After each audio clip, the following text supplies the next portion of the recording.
열왕기하 24장, 25장에는 세 명의 인물이 등장을 하죠.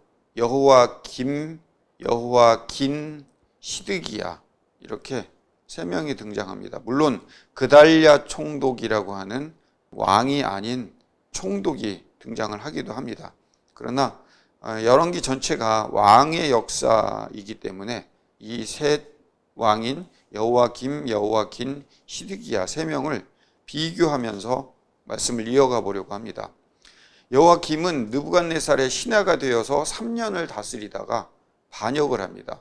그랬더니 바벨론에서 시리아와 모압과 암몬 군대를 동원을 해서 유다를 침공을 합니다.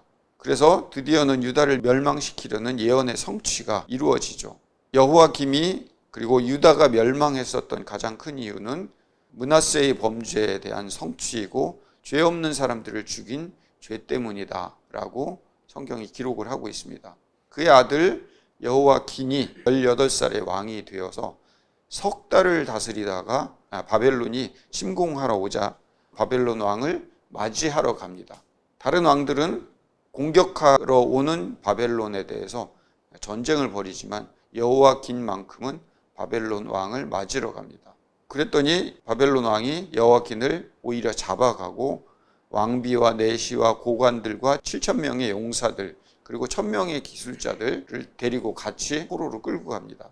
그 여호와긴의 삼촌인 마따니야를 이름을 바꿉니다. 시드기야라는 이름으로 바꿔서 통치를 시킵니다. 11년간을 통치를 하다가 바벨론에게 반기를 듭니다. 반기를 들으면 당연히 바벨론이 공격을 해오겠죠. 성벽이 뚫리고 도망을 가다가 여리고 평원에서 잡히고 두 아들이 보는 앞에서 처형을 당하고 눈을 빼고 쇠사슬로 묶여서 바벨론으로 끌려가게 됩니다. 그리고 나서 아무도 없는 유다 땅에 그달랴 총독을 세웁니다.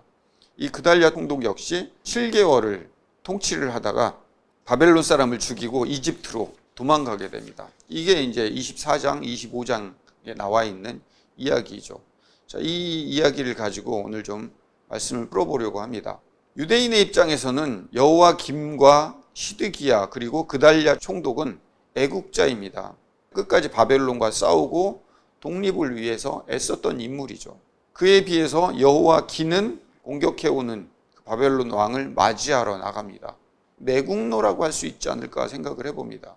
그럼에도 불구하고 이 모든 왕들을 열왕기하는 악한 왕이라고 규정을 하고 있습니다.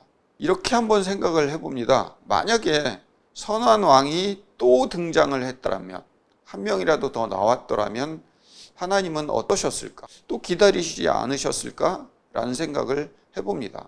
더 이상 선한 왕이 나오지 않자 유다의 멸망을 결정을 하시고 이제 유다가 완전히 패망을 하게 되고 성전까지 무너지는 그런 일이 일어납니다.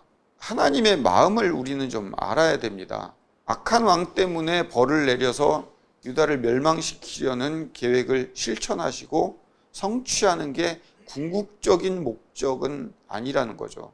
히스기야나 요시야 왕과 같은 그런 선한 왕이 더 나와줬다면 아마 하나님은 유다를 더 연장을 시키시지 않았을까? 왜요?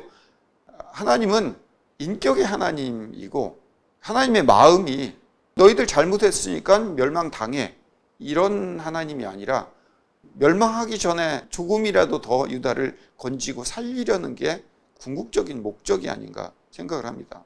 그리고 이사야를 통해서 예레미야를 통해서 많은 선지자들을 통해서 바벨론에게 멸망당할 것을 수없이 하나님은 예고를 하셨습니다. 그런데도 불구하고 너무 오랜 시간 동안에 선지자들의 예언을 식상하게 생각을 했고 무시해 왔습니다. 그러면서 성전에 각종 우상과 이방신의 제사를 함께 드리는 일을 자행해 왔죠.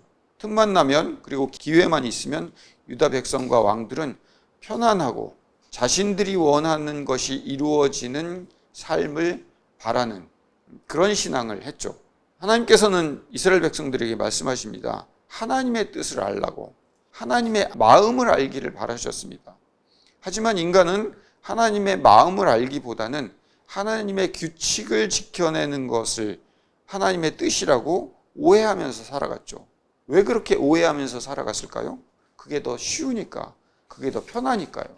솔로몬에게 약속한 하나님의 성전이 영원할 것이라고 믿고 착각하며 살아온 게 이스라엘 백성들입니다. 하나님을 성전에 가두었어요. 그리고 인간이 원하는 삶과 바램을 얻어내기 위해서 하나님을 자동 자판기로 사용을 했습니다. 히스기야와 요시야가 선한 왕이었다 할지라도 산당을 제거하지는 못했다라고 기록한 것은 규칙과 규율과 법을 지켜내면 하나님께서 유다를 멸망시키지 않고 또 멸망을 약속했더라도 돌이켜 주시고 다시 유다가 영원할 것이라고 생각을 했습니다. 하나님은 규칙과 법이 아닙니다. 하나님은 인격이십니다. 그런데 이스라엘 백성들은 하나님을 인격이 아닌 부적으로 믿고 있었습니다. 하나님은 이스라엘 백성들이 하나님의 마음을 알기를 바라셨던 거죠. 여호와김과 시드기야와 그달리아의 총독은 이제 히스기야와 요시야처럼 율법을 회복하고 성전을 회복하며 유월절을 다시 지킬 수 있는 성전마저도 이제 파괴되었습니다. 아무것도 할 수 없는 그런 상태가 되었어요. 그래서 그들이 할 수 있는 규칙, 그들이 알고 있는 법은 성전을 무너뜨린 바벨론에 대한 저항과 복수가 전부였습니다. 그래서 바벨론이 침공해 올 때마다 저항을 했던 거죠. 하나님이 계신 곳을 파괴한 적이 미울 뿐입니다. 나에게 가장 귀하게 가지고 있는 부적이 없어진 것, 그것에 대한 분노인 거죠. 이런 일들이 왜 일어났고 무엇 때문인지 하나님의 마음이 어떤지는 살피지 않고, 아니 살필 마음조차 없었어요. 마법사 지니가 들어있는 요술 램프는 누가 차지하든지 램프를 손에 쥐기만 하면 같은 마법을 부리듯이 성전도 그와 같다고 생각을 했어요. 이런 마음은 예수님이 오신 신약에 있는 유대인들도 다를 바가 없었죠. 율법과 규칙과 법을 잘 지키는 것만이 로마로부터 자신들을 보호해낼 수 있는 하나님의 마음을 아는 유일한 길이라고 그들은 착각하며 살고 있었죠. 또한 이방인들로부터 자신들이 구별되었음을 증명하는 방법이라고 생각을 했습니다. 자, 오늘 21세기에 살아가는 우리는 어떻습니까? 우리의 신앙생활도 마찬가지가 아닌가요? 우리는 신앙생활을 하면서 전심으로 온 마음을 다해 온 정성을 다해 하나님 뜻대로 살 수 있는 방법이 무엇이라고 여러분들은 생각하고 있죠? 주의를 지키고 11조를 하고 선교하고 구제를 많이 하며 공예배에 빠지지 않고 교회에서 시키는 모든 일들을 잘 해내는 것, 얼마나 더 죄를 짓지 않고 날마다 회개하면서 살아가느냐, 얼마나 내가 깨끗한가로 결정해오지 않았습니까? 그게 구약시대의 율법을 지켜내는 것과 무슨 차이가 있습니까? 하나님은 내 마음을 알아달라, 이게 목적이었던 거예요. 법을 지키는 게 궁극적인 목적이 아니라, 하나님은 예수를 보내서 우리를 위해 십자가로 과거와 현재와 미래의 모든 죄를 다 용서하시고 해결하시고 자녀 삼으셨다는 사실을 우리에게 이야기해 주고 싶은데, 하나님의 그런 마음을 모른 채 우리는 전심, 온 마음, 온 정성을 다해 유대인들처럼 규례와 법과 성전을 지켜나가는 일, 이게 신앙이라고 생각을 하고 있는 거죠. 사랑한다는 말이 뭐죠? 그 사람의 마음을 알아가는 것이 사랑한다는 거예요. 하나님은 하나님의 마음을 읽고 하나님을 알기를 이스라엘 백성들에게, 그리고 우리들에게 원하십니다. 여호와기는요, 비록 악한 왕이었고 바벨론 왕이 오자마자 그 앞에 무릎 꿇었지만 하나님의 마음을 읽어낸 왕이 아닌가라고 저는 생각을 해봅니다. 바벨론에게 비겁하게 무릎 꿇은 왕으로만 생각할 수 있을까요? 다른 왕들과는 달리 바벨론 왕을 맞이하러 갔습니다. 왜요? 하나님이 어떤 일을 할 것인지를 알고 있었다는 얘기. 어차피 이 유대 땅이 멸망할 것이라는 사실을 알고 있었던 거죠. 그리고는 처참히 끌려갔습니다. 하지만 37년 만에 여호와긴 왕은 특사로 풀려났어요. 그리고 사는 날 동안 바벨론 왕과 같은 자리에서 식사를 하게 되었습니다. 같이 잡혀간 사람들도 있었어요. 왕비, 내시와 고관, 7,000명의 용사들, 1,000명의 기술자들과 같이 끌려갔어요. 근데 끌려갔다라는 것만 우리는 생각하고 아우 힘들겠어 이렇게 생각하지만, 가만히 생각을 해보세요. 비록 땅은 이방 땅으로 옮겨졌지만 바벨론 땅 어디 한편에서 유다의 마을이 세워졌을 테고 많은 고관과 기술자들과 용사들이 거기서 작은 새로운 유다를 만들어 갔을 거예요. 비록 갇혀 있기는 했지만 가택연금 정도의 수준이었을 테고 37년 동안 작은 유다의 왕으로 살아갔죠. 그리고 그 공로를 인정받아서 37년 만에 특사로 풀려나와 당대의 가장 큰 나라의 왕과 함께 식사를 하며 죽을 때까지 편안한 삶을 살았던 거예요. 여호와기는 하나님의 마음을 알고 있었어요. 하나님이 어떻게 하실지를 알고 있었다는 얘기죠. 그럼 어떻게 여호와긴이 하나님의 마음을 알고 있었는지 예로 한번 들어볼게요.